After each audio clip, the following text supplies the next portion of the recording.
কামাখ্যাত উপস্থিত হৈছে আধ্যাত্মিক গুৰু ৰাধে মা। মন্দিৰ কৰ্তৃপক্ষ উষ্ম আদৰণি জনালে ৰাধে মাক চাবলৈ মন্দিৰ চৌহদত ভিৰ লাগিল ভক্তৰ। শক্তিপীঠ দৰ্শন কৰি কাইলৈ মুম্বাইলৈ উভতিব ৰাধে মা। গতিকে আমি পোনপটীয়াকৈ লৈ যাব বিচাৰিছোঁ এই মুহূৰ্তত কামাখ্যা ধামলৈ।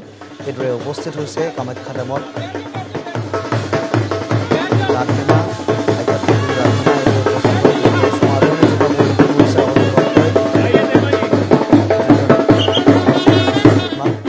বিশেষভাৱে পৰিচিত ৰাধে মা নামৰ এগৰাকী আধ্যাত্মিক গুৰু আৰু কামাখ্যা মা দৰ্শন কৰাৰ পিছতে মুম্বাইলৈ উভতি যাব। দেখিবলৈ পোৱা গৈছে চশমা পৰিহিতা এগৰাকী আধ্যাত্মিক গুৰু এইদৰে কামাখ্যা ধামত উপস্থিত হৈছে আৰু কামাখ্যা ধামত উপস্থিত হোৱাৰ লগে লগে একাংশ ভক্তই উষ্ম আদৰণি জনাইছে ৰাধে মাক আৰু শক্তিপীঠ দৰ্শন কৰাৰ পিছত তেওঁ মুম্বাইলৈ উভতি যাব। কামাখ্যা মা দৰ্শন কৰিবলৈ তেওঁ উপস্থিত হৈছেগৈ নীলাচল পাহাৰত।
Oh,